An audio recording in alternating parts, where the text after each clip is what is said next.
So hello and good morning everyone. Welcome back to IBFL Bharat. मैं निखिल अग्रवाल आज फिर लेकर आया हूँ एक और नया वीडियो। हमारा ये जो वीडियो है सेशन नंबर 4 होने वाला है, जिसके अंदर हम आज करने वाले हैं एक 3 ट्रांजेक्शन्स। ज्यादा बड़ी नहीं होंगी, बट उसमें हम एक्सपेंसेस को देख रहे हैं। एक पेमेंट हमारा डेटर हमको करेगा और एक पेमेंट हम क्रेडिटर को देंगे। तो ये 3 ट्रांजेक्शन आज हम देखने वाले हैं, समझने वाले हैं अकॉर्डिंग टू रूल्स हम इन एंट्रीज को कैसे करते हैं। तो पूरा वीडियो जरूर देखना, वीडियो को लाइक करना मत भूलना अगर आपको पसंद आता है तो। और इन केस अगर कोई डाउट रह जाए तो प्लीज कमेंट सेक्शन का जरूर यूज करिए। पिछले वीडियोस में थोड़ा कम सपोर्ट मिला है, प्लीज कोशिश करिए कि हमारे वीडियोस को ज्यादा से ज्यादा सपोर्ट करें, जिससे कि वो जो वीडियो है उसकी रीच बढ़े और ज्यादा से ज्यादा लोगों तक वो वीडियो पहुंच सके और फायदा उन लोगों को मिल सके। तो चलिए बिना देर किए शुरू करते हैं। सामने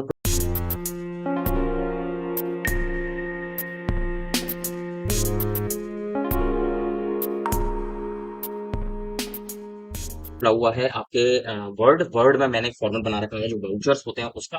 तो क्वेश्चन नंबर 5 है, ये तरह से एग्जाम्पल नंबर 5 आप बोलिए। Paid salaries 50,000 for the month of December to staff by cheque. Staff को मैंने सैलरी दी है, तो मैंने पिछले वाले जो 2 सेशन रहे हैं उससे अपना थोड़ा फॉर्मेट अपना चेंज कर दिया है। उस फॉर्मेट के अंदर हमने डीआर और सीआर को यूज किया था। इस वाले सेशन के अंदर मैंने सीआर की जगह पर टू कर दिया है, क्योंकि जब भी आप कोई एंट्री करते हैं बुक वाली या 11th 12th वाली, उसके अंदर आपको ऊपर तो डीआर मिलता है और नीचे टू मिलता है। बट जब आप प्रैक्टिकल वर्ल्ड में एंटर करते हो तो वहां पर आपको मिलता है डीआर और सीआर, जो सॉफ्टवेयर में काम करना होता है इसलिए।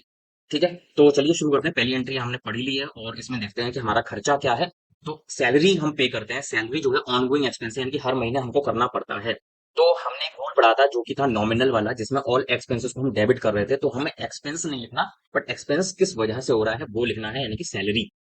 तो मैंने यहाँ पे लिख देना है सैलरी अकाउंट डेबिट। और यहाँ पे हम डाल देते हैं अमाउंट जो कि हमें बताता है 50,000।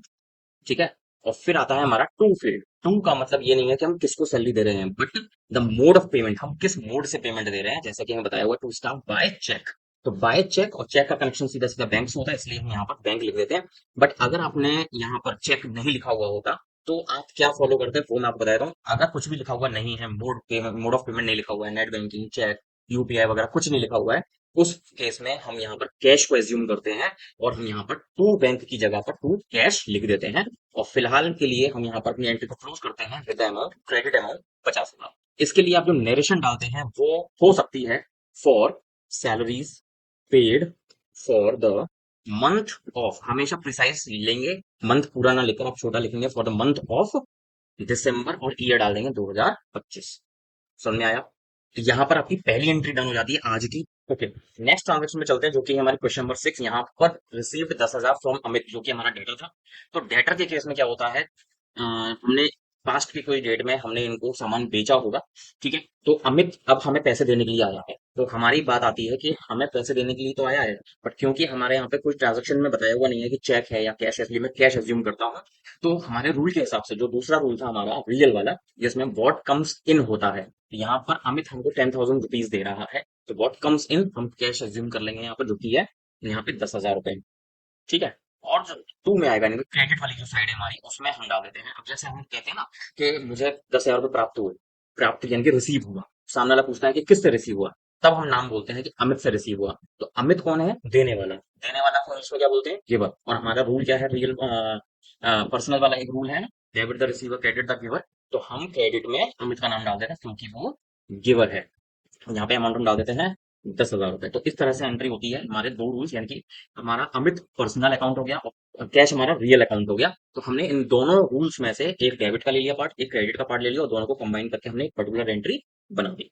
ठीक है, तो ऐसे करके हमारी एंट्री हो जाती है। और यहाँ पे आप नरेशन डालते हैं फॉर अमाउंट, अमाउंट एएमटी हमेशा एब्रिविएशन यूज करेंगे, और आरसीबीडी रिसीव्ड की एब्रिविएशन यूज करेंगे प्रिसाइज रखने के लिए। For amount received from Amit. अब अमित से हमें किस किस वजह से अमाउंट रिसीव हो सकता है।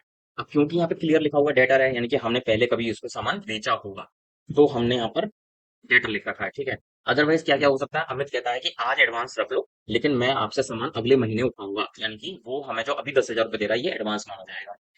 तीसरा केस होता है, ना तो अमित को हमने सेल किया है, ना अमित हमसे आगे कुछ खरीदने वाला है, यानी कि हम इन फ्यूचर कोई उसको सेल करने वाले भी नहीं है, फिर अमित हमें पैसा क्यों दे रहा है? यहाँ पर एक चीज आ जाती है कि हमने हो सकता है अमित से किसी प्रकार का लोन मांगा होगा, उस केस में वो हमसे दे रहा है हम, तो यहाँ पर हमारी जो ट्रांजेक्शन है वो हो जाती है for amount receive from Amit on account of loan, या जो भी चीज आपकी है उस वजह से हम यहाँ पे लिख देंगे। अभी फिलहाल के लिए क्योंकि ये डेटर लिखा हुआ है, क्लियर है कि हमने बेचा ही होगा उसको सामान, तो हम यहाँ पे बिल नंबर के हिसाब से डालेंगे। तो for amount receive from Amit against, bill number डाल दीजिए मान लीजिए 78, और यहाँ पे डेट डाल दीजिए मान लीजिए 4 दिसंबर। तो इस तरह से हम अपनी नरेशन में मेंशन करते हैं कि जो अमाउंट रिसीव हो रहा है, अब देखो कोई भी नरेशन पढ़ेगा तो वो पता लग जाएगा कि अमाउंट रिसीव किससे हो रहा है, अमित से। क्यों रिसीव हो रहा है? Bill number 78। बिल नंबर 78 क्या है मतलब है, डेटर है तो सेल हुआ होगा, तो सेल रजिस्टर हम उठाएंगे, उसके अंदर हम पलटेंगे बिल नंबर 78, और जो कि दिसंबर मंथ का रजिस्टर होगा, उसमें हमें क्लियरली ये पता लग जाएगा कि ये जो एंट्री है ये हमने सही करी है या हमने हवाबाजी में करी। ठीक है, चलिए तो होप कि अब ये एंट्री भी समझ में आ गई होगी। आज हमने दो एंट्री ये कर ली और तीसरी एंट्री पे चलते हैं। तीसरी एंट्री हमारी हो रही है ये वाली, पेड कैश टू सुजीत, जो कि क्रेडिटर है। अब हमने सुजीत से सामान खरीदा होगा, खरीदा है इसीलिए हम उसको पेमेंट कर रहे हैं, क्रेडिटर लिखा हुआ है इसलिए हमें पता चला कि हमने खरीदा होगा उसको। तो यहाँ पर हमारे लिए अब वो पैसे किसको हम दे रहे हैं, हमने दिया सुजीत को, तो who is the receiver? Sujit. Receiver का रूल है पर्सनल, पर्सनल में डीआर में रिसीवर लिखा जाता है, तो रिसीवर नहीं, रिसीवर का नाम लिख देंगे सुजीत। ठीक है, और यहाँ पर हम मेंशन करना चाहो कर दो क्रेडिटर। ठीक है, और पेड कैश, पेड कैश का मतलब होता है पैसे दिए जा रहे हैं। पैसे दिए जा रहे हैं का मतलब मेरे पास से पैसा जा रहा है। जा रहा है का मतलब है what goes out. What goes out हमारा कौन सा रूल है? रियल रूल, जिसके अंदर क्रेडिट में लिखा होता है व्हाट गोज आउट, तो मेरे पास से क्या जा रहा है? कैश, क्योंकि क्लियरली यहाँ पे कैश लिखा हुआ है इसलिए हम कैश लेंगे। अगर कुछ भी लिखा हुआ नहीं होता तो भी हम कैश लेते, और अगर लिखा हुआ होता बैंक क्रेडिट कोई वर्ड जैसे यूपीआई, नेट बैंकिंग या चेक, उस केस में हम यहाँ पर बैंक का नाम डाल देते हैं। ठीक है, चलिए अमाउंट डाल देते हैं यहाँ पर 5,000 रुपए। उसके आगे हम चलते हैं नरेशन, जो कि लास्ट एंट्री का नरेशन रहेगा। यहाँ पर हम डाल देते हैं for amount paid to Sujit in cash against bill number 74 dated, जो भी डेट आपकी होगी वो डेट यहाँ पे डाल। तो यहाँ पर आज की वीडियो में हमने किए हैं 3 एंट्रीज। पहला है पेड सैलरीज वाला, जिसमें हमने एक्सपेंस वाला रूल लिया है जो कि नॉमिनल रूल होता है। दूसरे वाले में हमने पर्सनल रूल को और रियल रूल को अप्लाई किया है, जिसमें हमने अमित से पेमेंट रिसीव किया है। और तीसरे रूल में हमने सुजीत को पेमेंट किया है, इसके अंदर भी रियल वाला रूल और पर्सनल वाला रूल दोनों अप्लाई किया है। ठीक है, तो यहाँ पर हमारा ये वाला जो एग्जाम्पल वाला जो सेशन नंबर 4 था ये पूरा हो जाता है। होप कि आपको ये जो तीनों एंट्रीज हमने करी हैं ये समझ में भी आई होंगी। और अगर आप 11th क्लास के स्टूडेंट के तौर पर देख रहे हैं तो आप हमारे इस वीडियो से, हमारे इन जो ये जो पूरी सीरीज चल रही है इससे जुड़े रहें, क्योंकि ये आपके स्कूल में चलने वाली टीएस गिरेवाल के सॉल्यूशंस हैं। ट्यूशंस वगैरह में जब आप जाते हैं तो वहां पर भी आपको यही फॉलो करनी होती है, और स्कूल में जब आप जाते हैं तो भी आपकी यही बुक चल रही होगी। ठीक है, इन केस अगर कोई और बुक चल रही है तब भी अकाउंट के रूल्स चेंज नहीं होते, सेम रूल्स फॉलो होते हैं हर जगह पर। अकाउंटिंग प्रैक्टिकल में भी अगर आप चाहते हो, प्रैक्टिकल किसी कंपनी में काम करो तब भी आपके यही रूल्स फॉलो होते हैं, तो इसमें आपको कोई भी कंफ्यूजन नहीं होगा। तो हमारे इस सीरीज से जुड़े रहें, अभी और भी बहुत सारे सेशंस आने बाकी हैं, थोड़ी देर बाद के हम पूरी बुक को कवर अप करेंगे। और अपने पास अगर ये वाली बुक है आपके पास तो आप अपने जो भी डाउट्स वगैरह हैं अगर आप घर पे भी करते हैं तो उसको आप हमसे जरूर पूछें। ठीक है, तो फाइनल फिनिश करते हैं हमारा आज का ये सेशन, एंड लाइक जरूर कर देना।